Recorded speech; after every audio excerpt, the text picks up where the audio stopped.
Hello and welcome to my Christmas TBR list, where I will share physical copies as well as ebooks and audiobooks found on NetGalley, Kindle, and Scribd.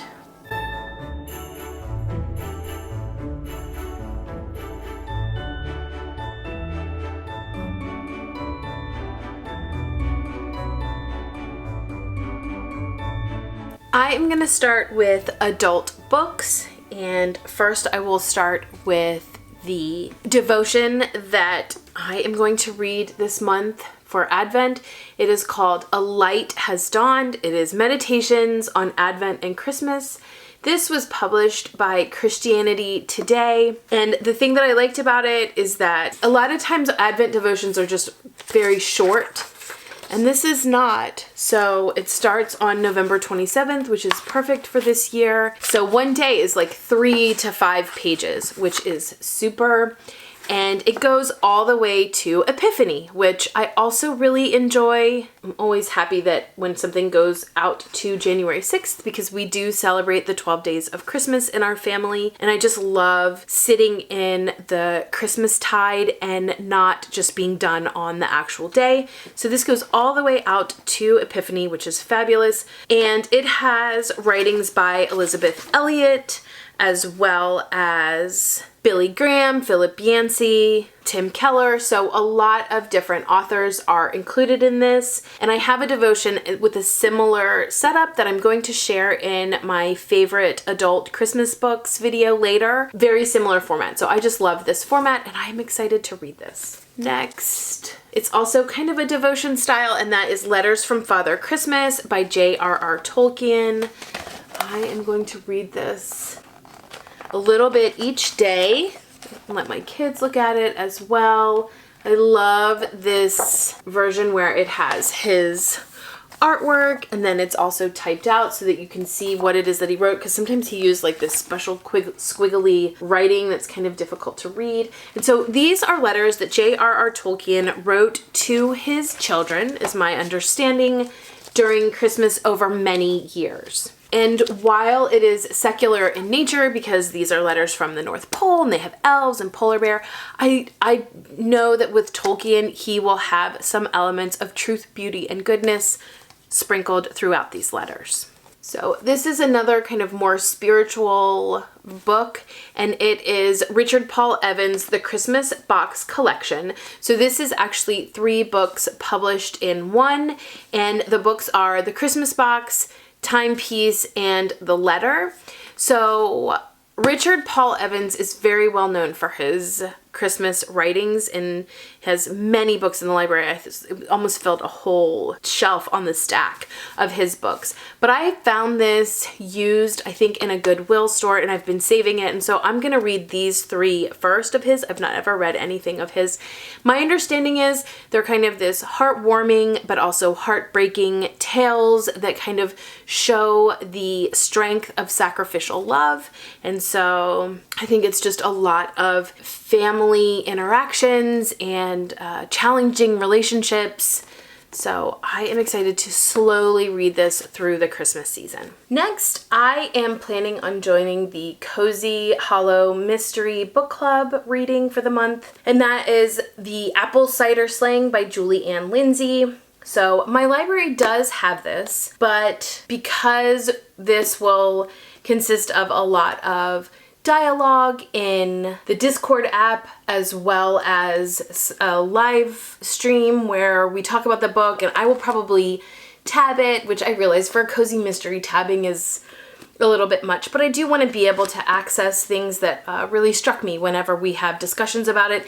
And it was only $4 on Thrift Books, so I grabbed this so that I could have it. Also, I find that if I put this much effort into a book, a lot of times I just want it on my shelf as a recollection of an experience, and so I'm happy to have this in my stack. And then the next thing is I am also doing a Cloak and Dagger Christmas, which is hosted by Kate Howe and some others. I'll be sure to link all of the information below. So there's a whole bunch of prompts for a Cloak and Dagger Christmas. I went to the library recently and kind of just wandered around trying to find books that I thought would fit the prompts. So this year they decided to do the 12 Days of Christmas song, which is Partridge in a Pear Tree, Two Turtle Doves, that song.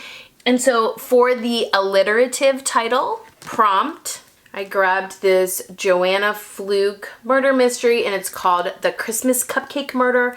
So Christmas cupcake sounds pretty alliterative to me. So this is a whole series with Hannah Swenson, who I think owns a bakery. There's actually recipes in the back of the book, which I think is just a really cute touch. And so this is the story of a man who is found nearly dead, I think, and he can't remember anything about his past, but he does seem to be able to recollect or know how to restore antique furniture.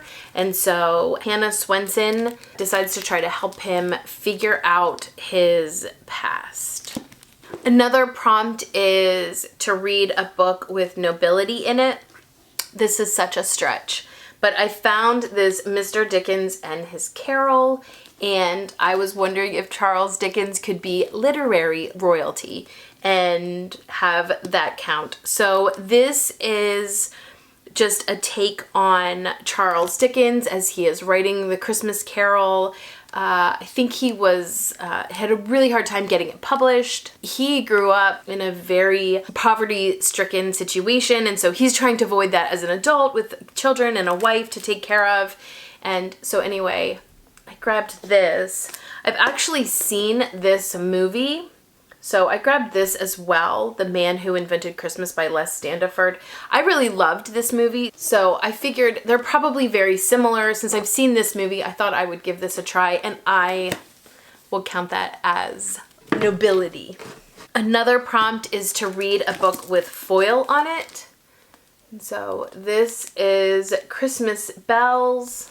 And this is actually his historical fiction about Henry Wadsworth Longfellow. And since I was up in Boston and saw his gravesite and really kind of experienced that firsthand, I thought this would be an interesting read. It's certainly, I think there's a tragedy that occurs in the family, but it's apparently very well researched. And so I wanted to read that. So another prompt is to be translated or set in a foreign country, and so I am choosing Once Upon a Wardrobe by Patty Callahan. I have read her Becoming Mrs. Lewis, which is about Joy, who married C.S. Lewis. They have such an interesting story testimony, and I loved reading that, and so I thought this would be an interesting read as well. I think it's in a similar vein, having it be about C.S. Lewis. I mean, obviously it's got the Narnia vibes here on the cover, so I'm going to read that. So quite a few here of the historical fiction, which is a little bit unusual for me at Christmas time. So as part of the Cloak and Dagger readathon, there is also a wild card read. And so since Cloak and Dagger is supposed to be this murder mystery kind of theme, I thought The Evergreen Chase by Juno Black would be a great choice. It is a short novella, basically set in Christmas, and I have read the first two books in the Shady Hollow mystery series with Shady Hollow and then Cold Clay. I like them. I mean, they're a little bit quirky and certainly not like literary masterpieces, but I love the personality of Vera Vixen, who is the fox. I love her friend Lenora the raven and her beau the bear, who is the police officer. And I just think it's such a cute series. And so I'm excited to read this as the wild card read for Cloak and Dagger Christmas. And then on script is the buddy read for the Cloak and Dagger Christmas, and that is, it's so strange on here, actually it took me a while to find it, but it is Silent Night Christmas Mysteries, and it's on here with the cover of Poisoned Pen Press, but the title is the same title, and it also talks at the bottom about Martin Edwards, who is the editor of this book, where he, I think, curated a whole bunch of different stories. And so I'm gonna read that and join their buddy read. So another short story that is an adult one is Resting Scrooge Face. This is by Megan Quinn. It was on NetGalley, and because I was just kind of in the mood for some quick, short Christmas stories this year, I went ahead and grabbed it as a story that I would read and review, and it actually got pretty good reviews from the people who've read it. Everybody said it really was short. So this is basically an epistolary novel between two people who know each other and actually have this kind of tumultuous past, and they end up writing letters back and forth to each other, but they don't know who they're writing to. So we'll see how that goes. So next I have Sleigh Rides and Silver Bells at the Christmas Fair by Heidi Swain. And I will read this on Scribd, and it's also on here as an audiobook. I think I got this author recommendation from Darling Desi years ago, and I've never actually read any of them, and I don't know if she recommended this one specifically, but it was the same author. And the premise here is that our main character, what is her name? Our main character, Anna, becomes a companion for the owner of Winthrop Hall. So it sounds like there is some wealth there, but she is acting as a companion. And then, of course, the son of the companion comes back. And so it seems like he is trying to get her to fall in love with Christmas again, and she is trying to get him to fall in love with Winthrop Hall, which is his ancestral home, I think. And so it's just supposedly this warm, fuzzy Christmas book. Another book that I am going to read alternately as an ebook as well as an audiobook is Midnight in Everwood, and this is by M.A. Kuzniar, and this is a Nutcracker retelling, which I have more than one of those. It's really supposed to be very enchanting and very fairy tale-esque. And so I am really looking forward to listening to this / reading it as an ebook on Scribd. Another Nutcracker retelling that I want to get to this year is Winter Spell, and this is by Claire Legrand. And this is a young adult dark fantasy romance Nutcracker retelling. The author says in the introduction this is a little bit of a darker version of it, and I would agree. There's definitely dark elements of the Nutcracker, and if I were doing a retelling, I would be inclined to focus on that as well. I may actually start with this as I transition from autumn into winter. And then I have the Enchanted Sonata, and this is by Heather Walwork. She is better known, I think, as Heather Dixon. She wrote Entwined, which I really loved, which was a retelling of the 12 Dancing Princesses, which was a good retelling. This is a retelling of the Nutcracker as well, and I think this focuses a lot on music. So it says it is the Nutcracker ballet with a dash of the Pied Piper, and I just think it's such a beautiful book. So I'm very excited about this. I love the Russian rooftops that are spread throughout this book. Another YA book is The Wren Hunt. This is kind of an odd choice, I think, except that this is set on St. Stephen's Day, which is the day after Christmas. And so this has been on my TBR. I can't even tell you. I've checked it out, and then I've returned it to the library and checked it out. It's one of those books that I cannot let go of, and I really just need to read it because I keep thinking about it. I'm like, I really should read that, and I just haven't gotten to it. So the story is Wren is the main character, and there is this game, and the game is that there are these ancient magical judges that hunt. And she decides that she is going to join the game. She also becomes an intern with one of the most powerful judges. There is a love interest, but really what has set me to thinking that I'm going to read this for Christmas is I may actually use this as a transition book from autumn into the Christmas season, because I think there's like a magic world building kind of setting. So it's probably a good transitional book. Okay, I have 2 middle grade books, and the first one is The Night at the Frost Fair by Emma Carroll.